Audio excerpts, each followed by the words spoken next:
Mail nucleus plus female nucleus is equal to baby nucleus.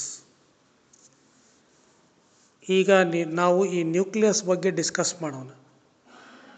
Mail nucleus ಮತ್ತು female nucleus ಎರಡೂ ಸೇರಿದರೆ ಮಾತ್ರ baby nucleus ಆಗುತ್ತೆ. ಏನಿದು ನ್ಯೂಕ್ಲಿಯಸ್ಸು, ಮೇಲ್ ನ್ಯೂಕ್ಲಿಯಸ್ಸು, ಏನಿದು ಫೀಮೇಲ್ ನ್ಯೂಕ್ಲಿಯಸ್ಸು ಅಂದರೆ, ಗಂಡು ಮಕ್ಕಳಲ್ಲಿ ಇರ್ತಕ್ಕಂಥ ನ್ಯೂಕ್ಲಿಯಸ್ಗೆ ಮೇಲ್ ನ್ಯೂಕ್ಲಿಯಸ್ ಅಂತ ಕರಿತೀವಿ. ಹೆಣ್ಣು ಮಕ್ಕಳಲ್ಲಿ ಇರ್ತಕ್ಕಂಥ ನ್ಯೂಕ್ಲಿಯಸ್ಗೆ ಫೀಮೇಲ್ ನ್ಯೂಕ್ಲಿಯಸ್ ಅಂತ ಕರಿತೀವಿ.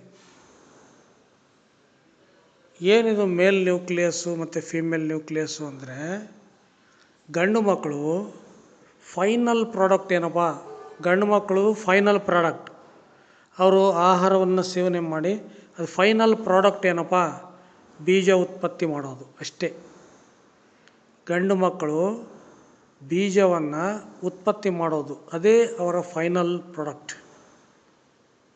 ಅದೇ ರೀತಿ ಹೆಣ್ಣುಮಕ್ಕಳು ಕೂಡ ಬೀಜವನ್ನು ಉತ್ಪತ್ತಿ ಮಾಡೋದು, ಅದೇ ಅವ್ರ ಫೈನಲ್ ಪ್ರಾಡಕ್ಟ್.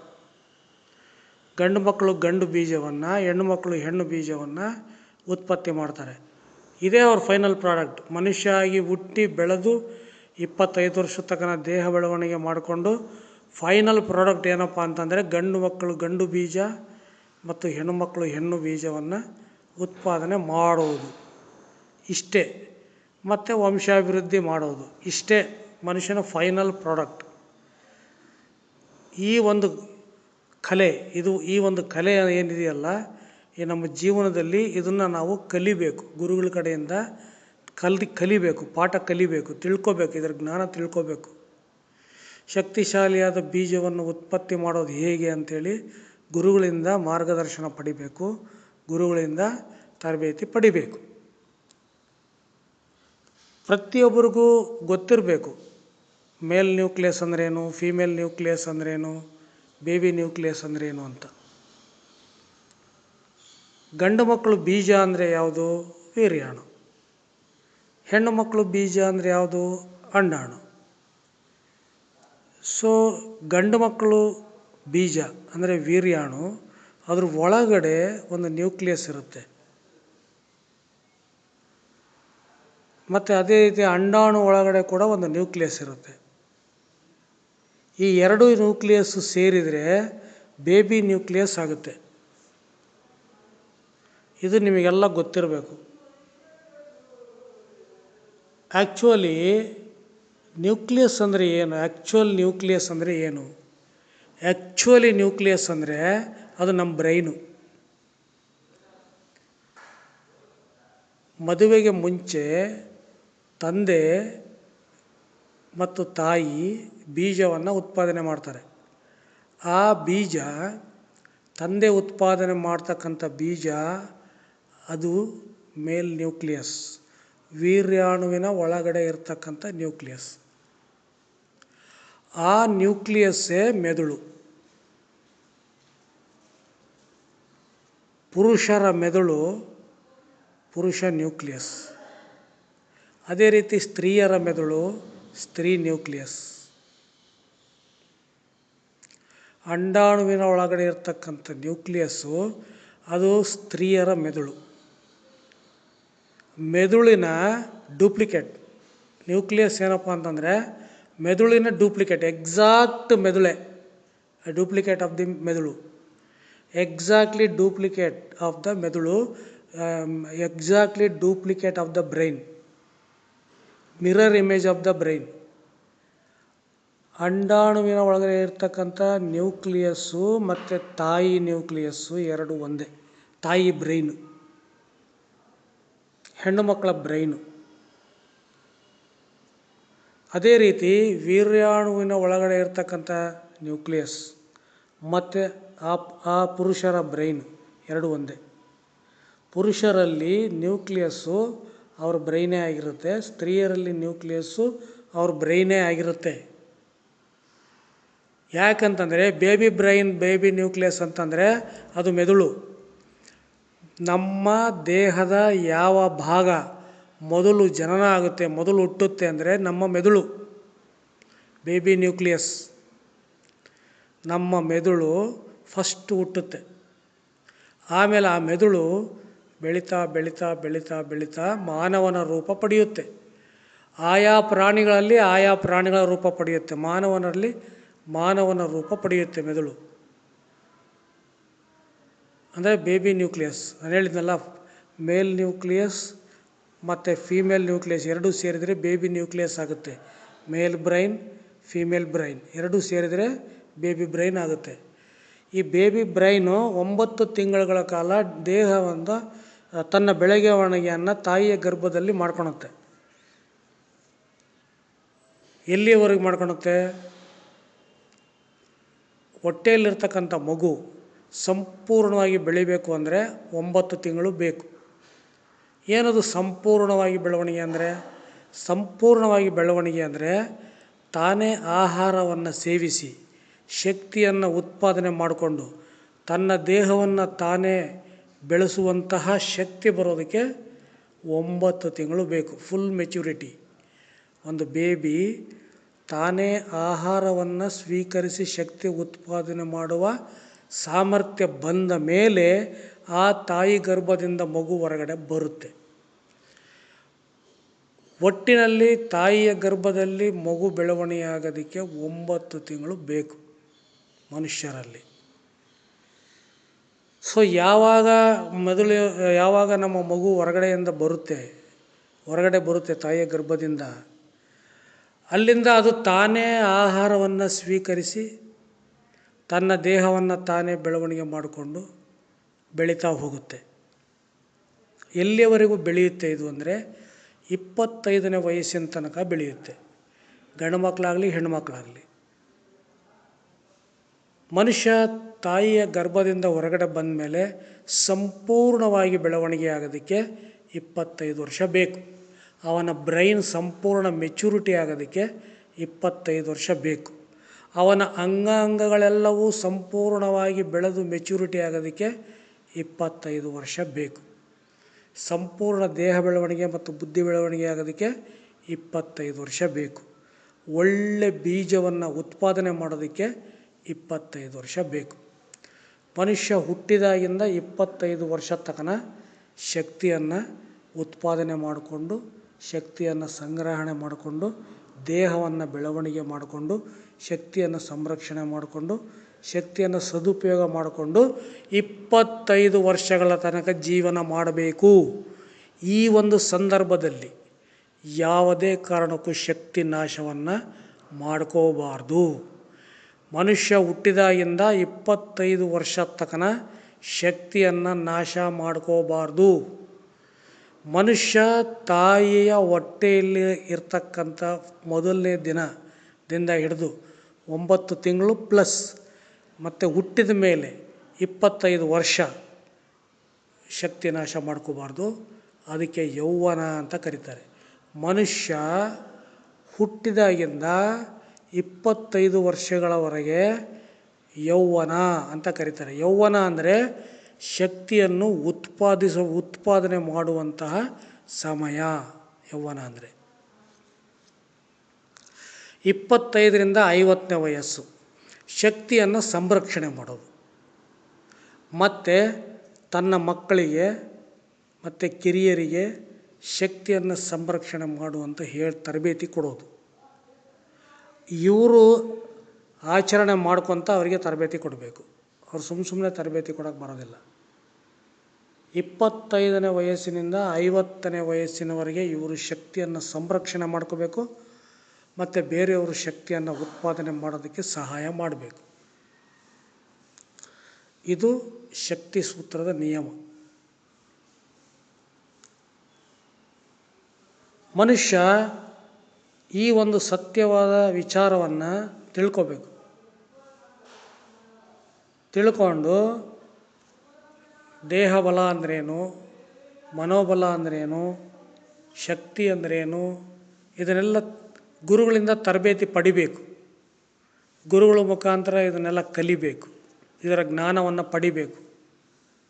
ಇದು ಪ್ರತಿಯೊಬ್ಬರ ಕರ್ತವ್ಯ. ಇದು ಪ್ರತಿಯೊಬ್ಬ ನಾಗರಿಕರ ಕರ್ತವ್ಯ.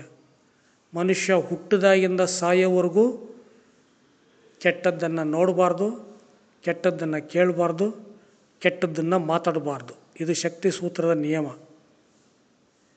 ಮನುಷ್ಯ ಹುಟ್ಟಿದಾಗಿಂದ ಸಾಯೋವರೆಗೂ ಶಕ್ತಿಯನ್ನು ಉತ್ಪಾದನೆ ಮಾಡಬೇಕು. ಮನುಷ್ಯ ಹುಟ್ಟಿದಾಗಿಂದ ಸಾಯೋವರೆಗೂ ಶಕ್ತಿಯನ್ನು ಸಂರಕ್ಷಣೆ ಮಾಡಬೇಕು. ಇದಕ್ಕೆ ಬೇಕಾದಂತಹ ಜ್ಞಾನವನ್ನು ಪಡಿಬೇಕು. ಇದಕ್ಕೆ ಬೇಕಾದಂತಹ ತರಬೇತಿಯನ್ನು ಗುರುಗಳಿಂದ ಪಡಿಬೇಕು. ಗುರು ಇಲ್ಲದ ಜೀವನವಿಲ್ಲ, ಗುರು ಇಲ್ಲದೆ ಸುಖ ಇಲ್ಲ, ಗುರು ಇಲ್ಲದಿದ್ದರೆ ಆರೋಗ್ಯ ಬರಲ್ಲ, ಗುರು ಇಲ್ಲದಿದ್ದರೆ ಜ್ಞಾನ ಬರಲ್ಲ, ಗುರು ಇಲ್ಲದಿದ್ದರೆ ಶಕ್ತಿ ಬರಲ್ಲ. ಯಾವಾಗಲೂ ನಿನಗಿಂತ 25 ವರ್ಷ ವಯಸ್ಸಿನವರನ್ನೇ ಗುರುವಾಗಿ ಸ್ವೀಕರಿಸಬೇಕು. ನಿನಗಿಂತ 25 ವರ್ಷ ವಯಸ್ಸಾಗಿರಬೇಕು, ಅದಕ್ಕೂ ಹೆಚ್ಚಿಗೆ ಆಗಿರಬೇಕು, ಅಂಥವ್ರನ್ನ ನೀನು ಗುರುವಾಗಿ ಸ್ವೀಕರಿಸಬೇಕು. ಅವರು ನಿನಗಿಂತಲೂ 25 ವರ್ಷ ಹೆಚ್ಚು ಅನುಭವಶಾಲಿಗಳಾಗಿರಬೇಕು, ಅನುಭವದ ಜ್ಞಾನ ಇರಬೇಕು. ಪುಸ್ತಕದ ಜ್ಞಾನ, ನೋಡಿದ ಜ್ಞಾನ, ಓದಿದ ಜ್ಞಾನ, ತಿಳ್ಕೊಂಡ ಜ್ಞಾನ ಬೇಡ. ಅನುಭವದಿಂದ ಬಂದಂಥ ಜ್ಞಾನ ಬೇಕು. ಅನುಭವದಿಂದ ಬಂದಂಥ ಜ್ಞಾನ ಆಚರಣೆ ಮಾಡೋದಕ್ಕೆ ಸುಲಭವಾಗಿರುತ್ತೆ.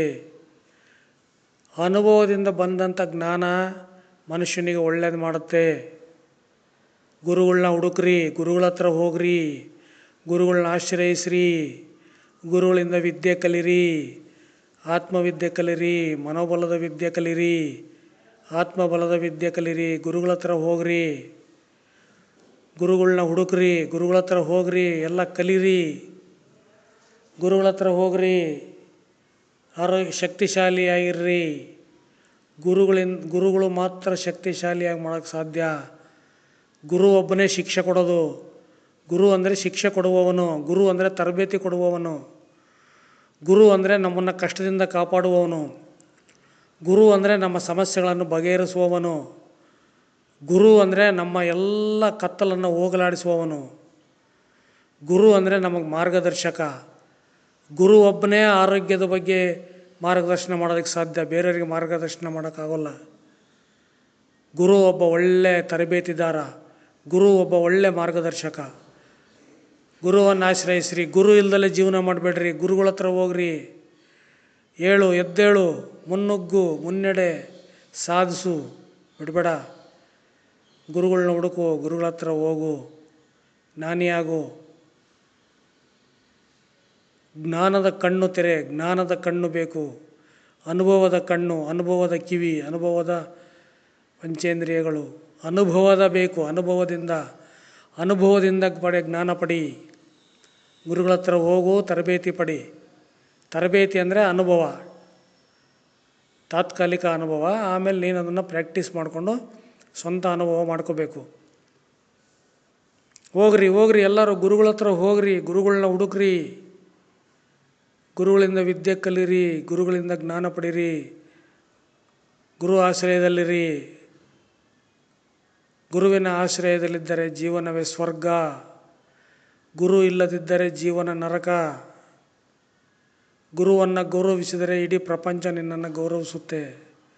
ಗುರುವನ್ನು ದ್ವೇಷಿಸಿದರೆ ಇಡೀ ಪ್ರಪಂಚ ನಿನ್ನನ್ನು ದ್ವೇಷಿಸುತ್ತೆ. ಶಕ್ತಿ ನಾಶ ಮಾಡ್ಕೋಬೇಡ. ಗುರು ಇಲ್ಲದೆ ಇದ್ದರೆ ಶಕ್ತಿ ನಾಶ ಆಗುತ್ತೆ, ಗುರು ಇದ್ದರೆ ಶಕ್ತಿ ನಾಶ ಆಗಲ್ಲ. ಹೋಗು, ಗುರು ಹತ್ರ ಇರೋ ವಿದ್ಯೆ ಕಲಿ, ಬುದ್ಧಿವಂತನಾಗು, ಜಾಣ ಆಗು. ಆ ದೇವರು ನಿನಗೆ ಒಳ್ಳೇದು ಮಾಡಲಿ, ಸುಖ ಶಾಂತಿ ನೆಮ್ಮದಿ ಕೊಡಲಿ. ಜೀವನದಲ್ಲಿ ಯಶಸ್ವಿಯಾಗಿ, ಎಲ್ಲ ಸಾಧನೆಯಲ್ಲೂ ಯಶಸ್ವಿಯಾಗಿ, ಎಲ್ಲ ವಿಷಯದಲ್ಲೂ ಯಶಸ್ವಿಯಾಗಲಿ ಅಂತ ನೀನು ಆಶಿಸ್ತಾ ನಿನಗೆ ಈ ಮುಖಾಂತರ ಧನ್ಯವಾದಗಳನ್ನು ಅರ್ಪಿಸ್ತೇನೆ. ಎಲ್ಲರಿಗೂ ಶುಭವಾಗಲಿ. ಧನ್ಯವಾದಗಳು.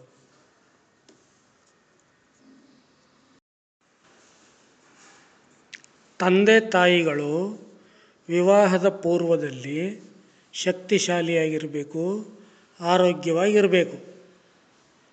ಆಗ ಅವರು ಶಕ್ತಿಶಾಲಿಯಾದ ಮಗುವಿಗೆ ಜನ್ಮ ಕೊಡ್ತಾರೆ. ಪ್ರತಿಯೊಬ್ಬರು ಶಕ್ತಿಶಾಲಿಯಾಗಿರಬೇಕು ಅಂದರೆ ಅದು ಗುರುಗಳಿಂದ ತರಬೇತಿ ಪಡಿಬೇಕು, ಟ್ರೈನಿಂಗ್ ಪಡಿಬೇಕು. ನಮ್ಮಷ್ಟಕ್ಕೆ ನಾವೇ ಶಕ್ತಿಶಾಲಿಗಳಾಗೋದಕ್ಕಾಗೋದಿಲ್ಲ. ಗುರುಗಳು ಬೇಕೇ ಬೇಕು. ಗುರುಗಳು ಇಲ್ಲದೇ ಇದ್ದರೆ ನಿನಗೆ ಶಕ್ತಿ ಬರೋದೇ ಇಲ್ಲ, ಆರೋಗ್ಯ ಬರೋದೇ ಇಲ್ಲ. ಸೊ ನಾವು ಮಾರ್ಗದರ್ಶನ ತಗೋಬೇಕು. ಗುರುಗಳಿಂದ ಒಳ್ಳೆ ಮಾರ್ಗದರ್ಶನ ಪಡಿಬೇಕು, ತರಬೇತಿ ಪಡಿಬೇಕು. ಶಕ್ತಿಶಾಲಿಯಾದ ಮಗುವಿಗೆ ಜನ್ಮ ಕೊಡಬೇಕಾದ್ರೆ ತಂದೆ ತಾಯಿಗಳು ವಿವಾಹದ ಪೂರ್ವದಲ್ಲಿ ಶಕ್ತಿಶಾಲಿಯಾಗಿ ಇರಬೇಕು. ಇದು ಪಾಯಿಂಟ್ ನಂಬರ್ 1. ಪಾಯಿಂಟ್ ನಂಬರ್ 2 ಏನು ಅಂದರೆ, ವಿವಾಹ ಪೂರ್ವದಲ್ಲಿ ತಂದೆ ತಾಯಿಗಳು ಶಕ್ತಿಶಾಲಿಯಾದ ಬೀಜವನ್ನು ಉತ್ಪತ್ತಿ ಮಾಡಬೇಕು. ಶಕ್ತಿಶಾಲಿಯಾದ ಬೀಜದಿಂದ ಶಕ್ತಿಶಾಲಿಯಾದ ಮಗು ಹುಟ್ಟುತ್ತೆ. ದುರ್ಬಲ ಬೀಜದಿಂದ ದುರ್ಬಲ ಮಗು ಹುಟ್ಟುತ್ತೆ. ನಾನು ಇದ್ರ ಬಗ್ಗೆ ವಿಡಿಯೋ ಮಾಡಿದ್ದೀನಿ, ಡಿಸ್ಕ್ರಿಪ್ಷನ್ ಬಾಕ್ಸ್ನಲ್ಲಿ ಲಿಂಕ್ ಹಾಕಿದ್ದೀನಿ, ನೋಡ್ಕೊಳ್ರಿ ಹೆಚ್ಚಿನ ಮಾಹಿತಿಗೆ. ಎಲ್ಲ ಈ ವಿಡಿಯೋದಲ್ಲಿ ಕವರ್ ಮಾಡೋಕ್ಕಾಗಲ್ಲ. ಪ್ರತಿಯೊಬ್ಬ ಮನುಷ್ಯನಿಗೂ ಇದು ಗೊತ್ತಿರಬೇಕು. ನಾವು ಶಕ್ತಿಶಾಲಿಯಾದ ಆರೋಗ್ಯವಾದ ಮಗುವಿಗೆ ಜನ್ಮ ಕೊಡಬೇಕು. ಅದು ಮಾಡಬೇಕು ಅಂದರೆ ವಿವಾಹ ಪೂರ್ವದಲ್ಲಿ ಶಕ್ತಿಶಾಲಿಯಾಗಿರಬೇಕು. ವಿವಾಹ ಪೂರ್ವ ಅಂದರೆ ಯಾವುದು? ಬಾಲ್ಯದಲ್ಲಿ ಮತ್ತು ಯೌವನದಲ್ಲಿ ಶಕ್ತಿಶಾಲಿಯಾಗಿ ಇರಬೇಕು. ಬಾಲ್ಯದಲ್ಲಿ ಮತ್ತು ಯೌವನದಲ್ಲಿ ಬುದ್ಧಿ ಇರಲ್ಲ, ಜ್ಞಾನ ಇರಲ್ಲ, ತಿಳುವಳಿಕೆ ಇರಲ್ಲ. ಅದಕ್ಕೆ ಅವರು ಬುದ್ಧಿ ಮತ್ತು ಜ್ಞಾನ ತಿಳುವಳಿಕೆ ಇರತಕ್ಕಂಥ ಗುರುಗಳ ಹತ್ರ ಹೋಗಬೇಕು. ಹೋಗಿ ವಿದ್ಯೆ ಕಲಿಬೇಕು, ಜ್ಞಾನ ಪಡಿಬೇಕು. ವಿವಾಹ ಪೂರ್ವದಲ್ಲಿ ತಂದೆ ತಾಯಿಗಳು ಶಕ್ತಿಶಾಲಿಯಾಗಿರೋದಕ್ಕೆ ಏನು ಮಾಡಬೇಕು ಅನ್ನೋದನ್ನು ಪ್ರತಿಯೊಬ್ಬರು ಕಲಿಬೇಕು. ಗುರುಗಳ ಹತ್ರನೇ ಕಲಿಬೇಕು.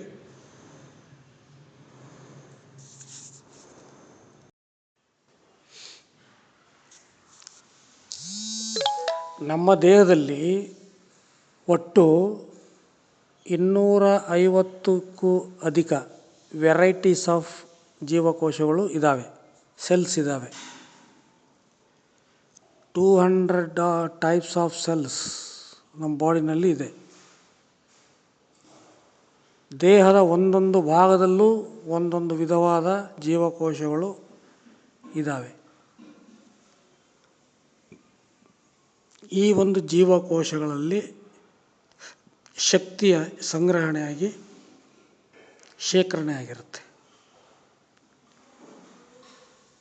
ಜೀವಕೋಶಗಳಲ್ಲಿರುವ ರಾಸಾಯನಿಕ ವಸ್ತುಗಳು ನಮ್ಮ ದೇಹ ಶಕ್ತಿ. ಜೀವಕೋಶಗಳಲ್ಲಿರುವ ರಾಸಾಯನಿಕ ವಸ್ತುಗಳು ನಮ್ಮ ಮಾನಸಿಕ ಶಕ್ತಿ. ಜೀವಕೋಶಗಳಲ್ಲಿರುವ ರಾಸಾಯನಿಕ ವಸ್ತುಗಳು ನಮ್ಮ ಅಂಗಾಂಗಗಳ ಶಕ್ತಿ.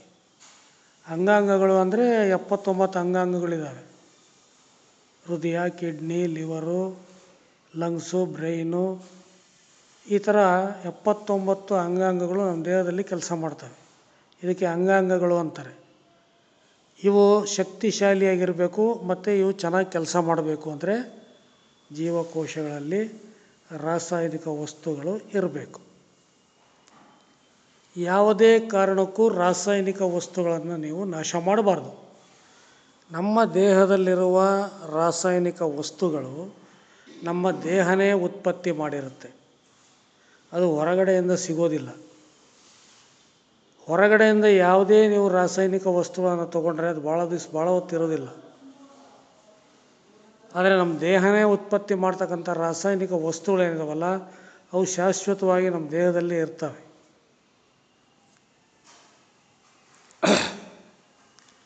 ನೀವೆಲ್ಲ ಪ್ರತಿಯೊಬ್ಬರು ಏನು ಅರ್ಥ ಮಾಡ್ಕೋಬೇಕು ಅಂದರೆ, ನಮ್ಮ ದೇಹದಲ್ಲಿ ಜೀವಕೋಶಗಳಿದ್ದಾವೆ, ಅವನ್ನು ನಾಶ ಮಾಡ್ಕೋಬಾರ್ದು. ನಮ್ಮ ದೇಹದಲ್ಲಿ ರಾಸಾಯನಿಕ ವಸ್ತುಗಳಿದ್ದಾವೆ, ಅವನ್ನು ನಾವು ನಾಶ ಮಾಡ್ಕೋಬಾರ್ದು. ನಮ್ಮ ದೇಹದಲ್ಲಿ ಸೋಲ್ಜರ್ಸ್ ಅಂದರೆ ನಮ್ಮ ರೋಗಾಣುಗಳ ವಿರುದ್ಧ ಹೋರಾಡ್ತಕ್ಕಂಥ ಸೋಲ್ಜರ್ಸ್ ಇದ್ದಾರೆ, ಅವನ್ನು ನೀವು ನಾಶ ಮಾಡ್ಕೋಬಾರ್ದು. ಇದು ನಿಮಗೆ ಸ್ಪಷ್ಟವಾಗಿ ಗೊತ್ತಿರಬೇಕು. ಇದು ಭಾಳಷ್ಟು ಜನಗಳಿಗೆ ಗೊತ್ತಿಲ್ಲ.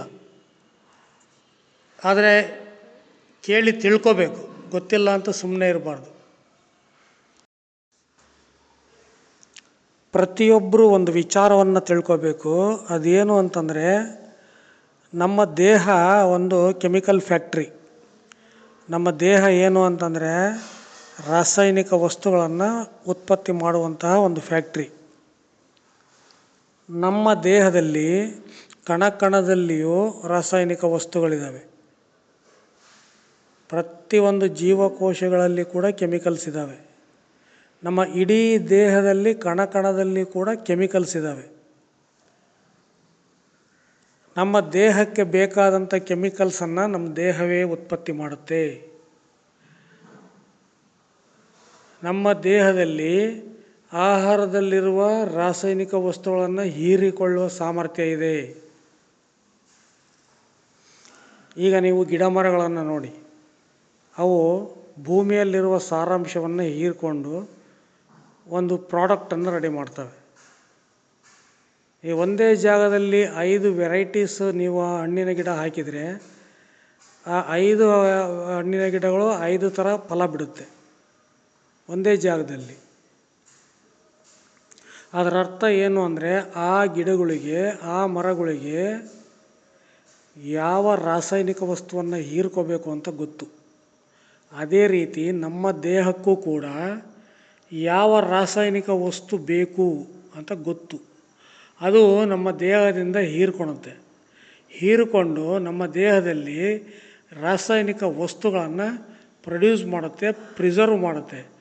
ಯಾಕಂತಂದರೆ ಕೆಮಿಕಲ್ ಎನರ್ಜಿ, ರಾಸಾಯನಿಕ ವಸ್ತುಗಳಿಂದ ಉತ್ಪತ್ತಿಯಾಗಿರ್ತಕ್ಕಂಥ ಕೆಮಿಕಲ್ ಎನರ್ಜಿ ಅದು ಎಲೆಕ್ಟ್ರಿಕಲ್ ಎನರ್ಜಿಯಾಗಿ ಕನ್ವರ್ಟ್ ಆಗಿ, ಕೆಮಿಕಲ್ ಎನರ್ಜಿಯಾಗಿ ಎಲೆಕ್ಟ್ರಿಕಲ್ ಎನರ್ಜಿಯಾಗಿ ನಮ್ಮ ದೇಹದಲ್ಲಿ ಎಲ್ಲ ಅಂಗಾಂಗಗಳು ಕೆಲಸ ಮಾಡೋದಕ್ಕೆ ಸಹಾಯ ಮಾಡುತ್ತೆ. ಅಂಗಾಂಗಗಳು ಅಂದರೆ ಪ್ರಮುಖವಾಗಿ 5 ಅಂಗಾಂಗಗಳಿದ್ದಾವೆ. ಒಂದು ಹೃದಯ, ಒಂದು ಕಿಡ್ನಿ, ಒಂದು ಲಿವರು, ಒಂದು ಬ್ರೈನು, ಒಂದು ಲಂಗ್ಸ್. ಈ 5 ವೈಟಲ್ಸ್ ಆರ್ಗನ್ಸ್ ಏನಿದ್ದಾವೆ, ಅಂಗಾಂಗಗಳೇನಿದ್ದಾವೆ, ಇವು ಚೆನ್ನಾಗಿ ಕೆಲಸ ಮಾಡಬೇಕು ಅಂದರೆ ಇದಕ್ಕೆ ಕೆಮಿಕಲ್ ಎನರ್ಜಿ ಬೇಕು. ನಮ್ಮ ದೇಹದಲ್ಲೇ ಉತ್ಪತ್ತಿಯಾಗುವಂತಹ ಕೆಮಿಕಲ್ಸ್, ಆ ಕೆಮಿಕಲಿಂದ ಉತ್ಪತ್ತಿಯಾಗಿರ್ತಕ್ಕಂಥ ಎನರ್ಜಿ ಬೇಕು. ನಮ್ಮ ದೇಹದಲ್ಲಿ 79 ಈ ಥರ ಅಂಗಾಂಗಗಳಿದ್ದಾವೆ. ಅವು ತಮ್ಮಷ್ಟಕ್ಕೆ ತಾವು ಕೆಲಸ ಮಾಡ್ತಾ ಇರ್ತವೆ. ಆ 79 ಅಂಗಾಂಗಗಳು ಸರಿಯಾಗಿ ಕೆಲಸ ಮಾಡೋದಕ್ಕೆ ನಮಗೆ ಜೀವಕೋಶಗಳಲ್ಲಿನ ರಾಸಾಯನಿಕ ವಸ್ತುಗಳು ಬೇಕು, ರಾಸಾಯನಿಕ ಶಕ್ತಿ ಬೇಕು, ಕೆಮಿಕಲ್ ಎನರ್ಜಿ, ಎಲೆಕ್ಟ್ರಿಕಲ್ ಎನರ್ಜಿ ಬೇಕು ಈ 79 ಅಂಗಾಂಗಗಳು ಕೆಲಸ ಮಾಡೋದಕ್ಕೆ. ಇದು ಪ್ರತಿಯೊಬ್ಬರಿಗೂ ಗೊತ್ತಿರಬೇಕು. ಆದರೆ ಭಾಳ ಜನಗಳಿಗೆ ಗೊತ್ತಿಲ್ಲ. ನಮ್ಮ ದೇಹದಲ್ಲಿ 2500ಕ್ಕೂ ಅಧಿಕ ವೆರೈಟೀಸ್ ಆಫ್ ಕೆಮಿಕಲ್ಸ್ ಇದ್ದಾವೆ ಅಂತ ಗೊತ್ತಿಲ್ಲ. ನಮ್ಮ ರಕ್ತದಲ್ಲಿದ್ದಾವೆ, ನಮ್ಮ ಮಾಂಸಖಂಡಗಳಲ್ಲಿದ್ದಾವೆ, ನಮ್ಮ ಮೂಳೆಯಲ್ಲಿದ್ದಾವೆ, ನಮ್ಮ ಕೊಬ್ಬಿನಲ್ಲಿದ್ದಾವೆ, ನಮ್ಮ ಮಜ್ಜೆಯಲ್ಲಿದ್ದಾವೆ, ನಮ್ಮ ಲಾಲಾರಸದಲ್ಲಿದ್ದಾವೆ, ನಮ್ಮ ವೀರ್ಯದಲ್ಲಿದ್ದಾವೆ. ಎಲ್ಲ ಸಪ್ತಧಾತುಗಳು ಕೂಡ ರಾಸಾಯನಿಕ ವಸ್ತುಗಳಿಂದ ಮಾಡಲ್ಪಟ್ಟಿದೆ.